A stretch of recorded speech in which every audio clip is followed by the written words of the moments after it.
President's advisors held a conference call today with governors over the issue of Syrian refugees. Here to talk about that and the 2016 race is Louisiana Governor and Republican presidential candidate Bobby Jindal. Governor, thanks for being here. Brett, thank you for having me. I've been told you have an announcement to make. I do. I want to thank you for having me. Look, it has been a great honor for me to run for President of the United States. To put this in perspective, my parents came to this country 45 years ago. They came here for freedom and opportunity. You know, when they had me, they were actually living in married student housing at LSU. I don't think in a million years they would have ever imagined that I'd be governor or one day I'd be running for President of the United States. The reality, though, is they told me as a young child Americans could do anything. I believe them then, and I believe them now. But, you know, this is not my time. I've come to the realization this is not my time. So I've come here to announce that I am suspending my campaign for President of the United States.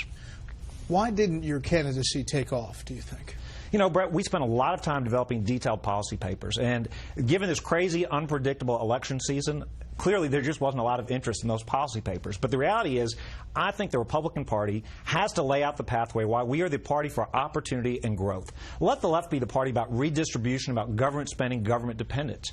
I'm going to go back to a think tank. One of the things I'm going to be doing, I'm going to go back to a think tank called America Next that I set up before a few years ago to develop these policies. Look, the conservative approach is about it doesn't matter the circumstances of your birth. You don't have to be born to wealthy parents. You don't have to be born to the right zip code. You can do great things in this country if you want to work hard. Let the left be about division and redistribution. We need to be about growth. We need to be about specific solutions. So you've seen the candidates up on those stages, the debate stages. You've been out on the trail talking to people. Where do you think your party needs to go?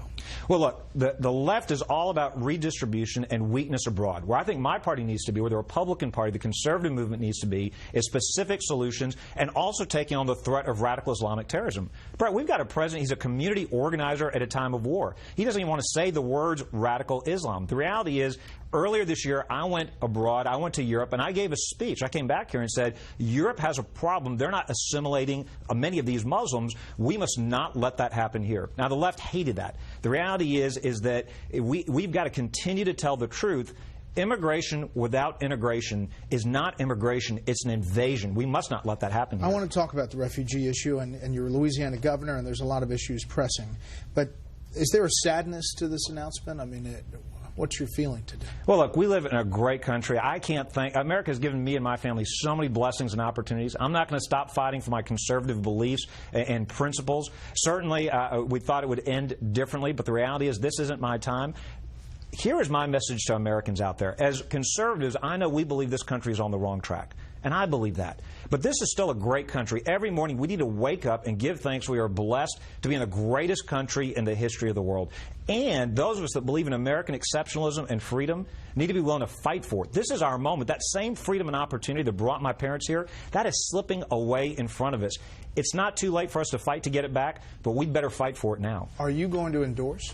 You know, I haven't given that a lot of thought. I know the press loves to see whether a politician endorses another. The reality is, though, I don't think people care. I think at the end of the day, I trust the American voters to select our nominee and the next president. I haven't given that a lot of thought. You know, Scott Walker on his way out seemed to say, and as did Rick Perry, that he was warning against certain people in the party. Do you have a similar warning? This is who I want to be our nominee. I want somebody, it's not enough just to elect a Republican. Brett, we need to elect somebody who's going to make big changes. If we elect somebody who's just going to go and do more big government spending, if we elect somebody who's not going to be serious about the threat of radical Islam, we're not going to get our country back on the right path. So I want somebody who's got the courage and the smarts to make big changes. Look, we got a big field, and again, we'll decide whether we get involved or not. I will be supporting our nominee. The reality is we cannot afford to go towards socialism. We cannot afford Hillary Clinton 4 more years of a weak foreign policy. Our country deserves better than that. On Paris, your reaction to this, you just saw what Secretary Kerry said today. You were shaking your head here on set. Your thoughts about this whole thing? You know, first off, it's amazing to me. You heard he tried to clean it up. You know, he tried to say a legitimacy, a rationale. Brett, there is no legitimacy or rationale. These are crazy, evil terrorists. We've got a president who won't use the words radical Islamic terrorism. We've got a Secretary of State using this ridiculous language abroad. The reality is they're evil. We can't negotiate with them. We can't contain them. We need to hunt them down and kill them. There's no alternative to that. We've got to hunt hunt them down and kill them. They hate our freedoms. The attack on Paris was not just an attack on the French. It was an attack on our way of life. Look, we've got a president who loves to go out there and criticize America. He doesn't defend religious liberty at home. He attacked Christians earlier this year in a bizarre comment at the National Prayer Breakfast. So we've got an administration, unfortunately, we're going to have another year of this where I don't think he's going to fully prosecute the war on terrorism, and that's a shame for America, and that's a shame for the world. We need different leadership. You're a governor. There are now 20-plus governors who've said, we're not going to take Syrian refugees.